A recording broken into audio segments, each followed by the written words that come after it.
Hello les filles, comment allez-vous aujourd'hui de là où vous êtes sur la planète? Et je sais que vous êtes un petit peu dispersés partout sur la planète, on va dire en tout cas francophone. J'espère que vous allez bien. Alors en ce moment, moi j'ai plein de choses sur le gaz, sur le feu. Hier soir, je suis intervenue dans une réunion, j'étais invitée par une Québécoise pour parler de la ménopause et pour parler du programme que je propose en ce moment. Et je voulais partager ça avec vous parce que finalement, souvent, et ça a été encore le cas hier soir, on me dit mais pourquoi tu fais tout ça? Pourquoi tu fais toutes ces vidéos? C'est qu'est-ce qui t'est venu? Qu'est-ce qui t'est passé par la tête pour faire ce genre de programme? Qu'est-ce qui te motive? Et c'est vrai que je partage pas assez souvent, on va dire, ma vision de comment je vois, comment je peux, moi, contribuer et participer à impacter le monde autour de moi, parce que toujours, tous les jours, je vous dis, n'oubliez pas de vous honorer tous les jours pour que le monde autour de vous vous honore en retour. Et ben finalement, moi, ce qui me drive, c'est quand je vois des femmes qui viennent à moi et qui sont pas bien, qui ont des difficultés, que ce soit bien sûr lié à leur ménopause, mais que ça va impacter leur sphère familiale, leur sphère professionnelle, leur couple, leur sphère amicale ou les relations avec leurs enfants.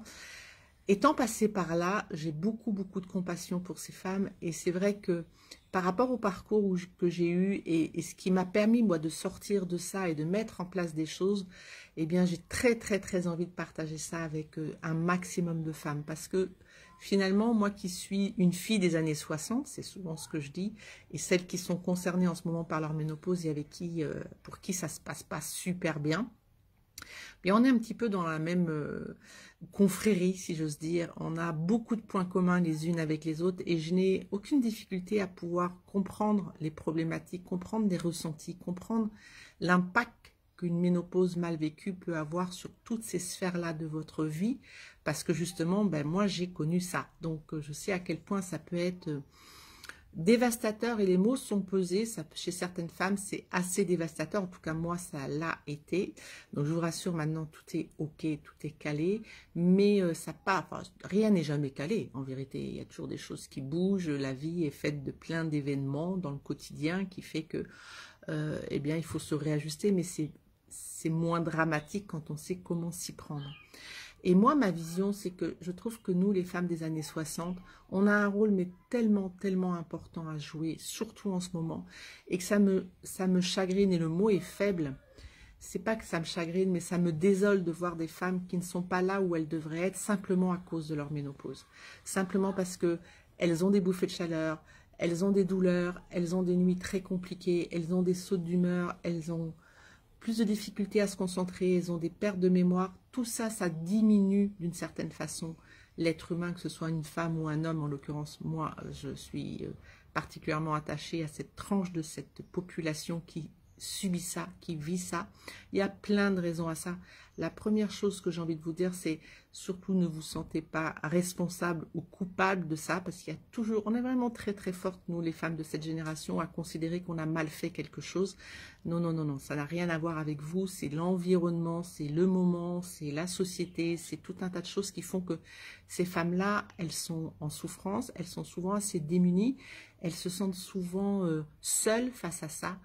Et je suis particulièrement attachée à aider cette tranche de la population parce qu'elle me ressemble, parce que vous, c'est moi c'est vous, et que je sais à quel point ça peut être douloureux.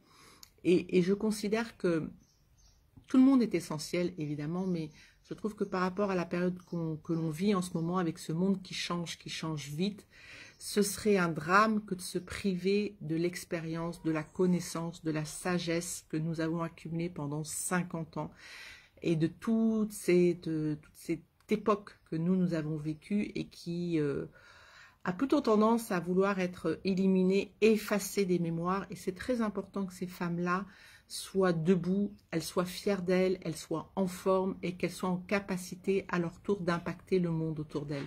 C'est très important parce que finalement, une femme qui a 50 ans, 55 ans, c'est une femme qui a tellement de rôles à jouer et qui devraient être des rôles juste super chouettes.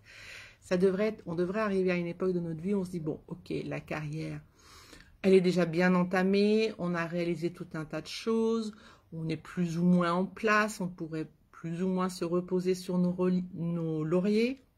Les enfants, c'est à peu près la même chose. Ils sont en train de partir ou ils sont partis. On doit pouvoir un petit peu souffler. Il y a peut-être des petits-enfants qui arrivent et auquel cas on a le meilleur rôle à jouer, c'est accompagner nos enfants par rapport à l'éducation des petits-enfants, mais sans avoir nécessairement la responsabilité de l'éducation, parce que finalement, si vous avez des petits-enfants, bah, vous savez, c'est que pour le côté fun, que pour le côté délicieux, le côté sympa, et après on les rend. Donc on n'a pas cette charge mentale d'assurer l'avenir des petits-enfants.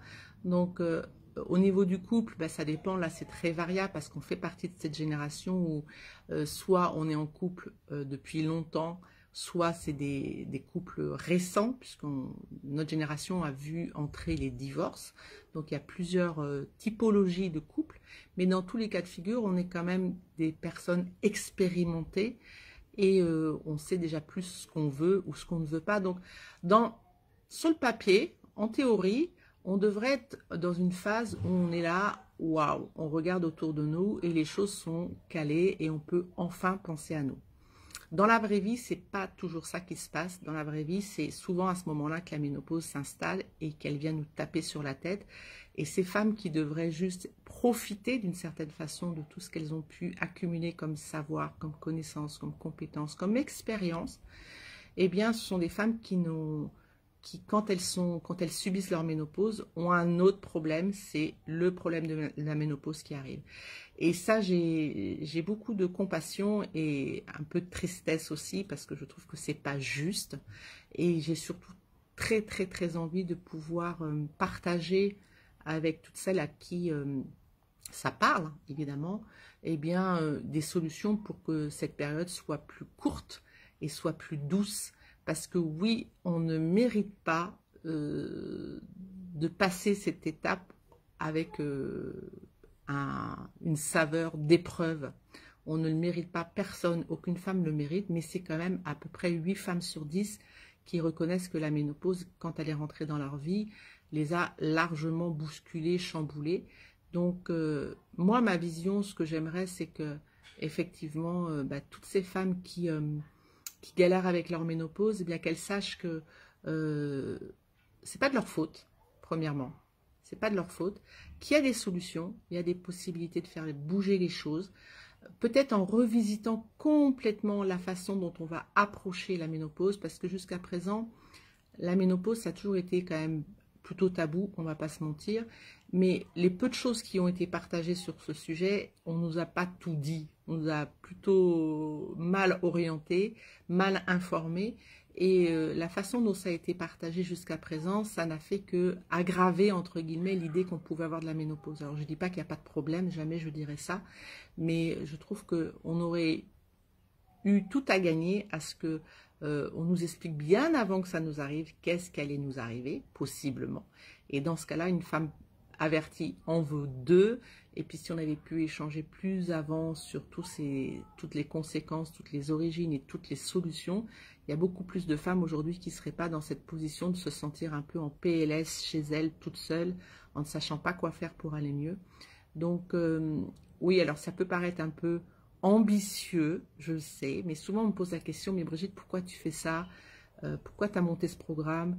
Pourquoi ça t'anime autant? Ben, ça m'anime parce que je suis sensible à voir effectivement comment faire pour qu'un maximum de femmes ne stationnent pas dans l'état où moi j'ai stationné pendant des mois et des mois et des mois, où ça a été vraiment, vraiment douloureux et ça a failli me coûter mon couple, ça m'a coûté mon job parce que j'ai été obligée d'arrêter de travailler, j'étais plus en capacité.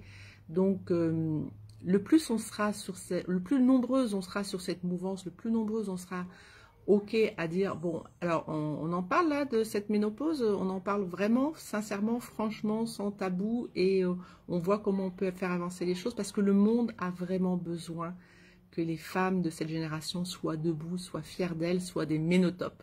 Alors ne cherchez pas ce mot dans le dictionnaire, c'est un mot que j'ai inventé, que j'ai créé, parce que toutes les femmes méritent d'être top, ménopause ou pas ménopause, mais à la ménopause, on a parfois besoin d'un petit coup de pouce, on a parfois besoin d'être guidé, qu'on nous prenne par la main et puis qu'on nous dise, ben voilà, petit A, petit B, petit C, on passe par cette phase, puis la seconde, puis la troisième, parce que une des caractéristiques de la ménopause aussi, c'est qu'on se rend compte, je me rends compte, et je l'ai vécu, c'est qu'on peut manquer de motivation. Ça fait partie d'un des troubles.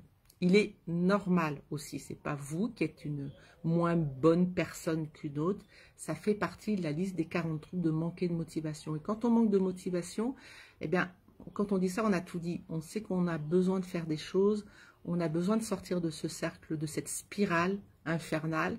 Mais si la motivation, elle n'est pas là, ben c'est encore plus compliqué. Donc, c'est comme si on était empêché de pouvoir aller mieux alors qu'on a un vrai désir d'aller mieux. Donc, vous voyez, c'est une période de sa vie qui est assez complexe, qui ne peut absolument pas se résumer à un ou deux critères ou une ou deux caractéristiques. C'est quand on envisage de prendre cette situation d'une façon beaucoup plus globale qu'on arrive à faire bouger les choses, et je vous garantis qu'on peut faire bouger les choses. Donc devenir une ménotope, c'est de devenir une femme qui est top à la ménopause et qui finalement incarne la place qu'elle aurait dû pouvoir incarner simplement, doucement, gentiment, sans difficulté. Et c'est bien légitime et c'est complètement normal. Et j'ai envie de voir autour de moi toutes ces femmes de cet âge-là, et qui sont des femmes puissantes et qui ont été un peu rétrécies d'une certaine manière à cause de tous ces troubles, mais j'ai très envie qu'elles retrouvent toute leur puissance, parce que le monde, encore une fois, a besoin de nous, a besoin qu'on soit debout et qu'on soit à notre place et qu'on occupe tous ces rôles qui peuvent être juste magiques si la ménopause ne vient pas nous empêcher de les incarner. Donc voilà ce que je voulais vous dire aujourd'hui, suite à l'interview de hier soir que j'ai faite assez tard, parce qu'avec le décalage horaire, moi je suis toujours un petit peu au milieu de la nuit quand je fais des interventions par rapport à l'Europe ou par rapport au Québec.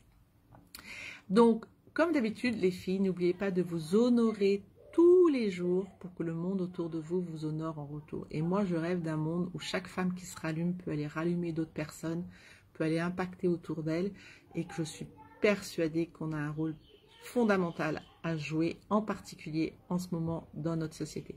Je vous fais des bisous et je vous dis à demain les filles, ou après-demain, je ne sais pas, dans la prochaine vidéo. Bisous, bisous, bye bye.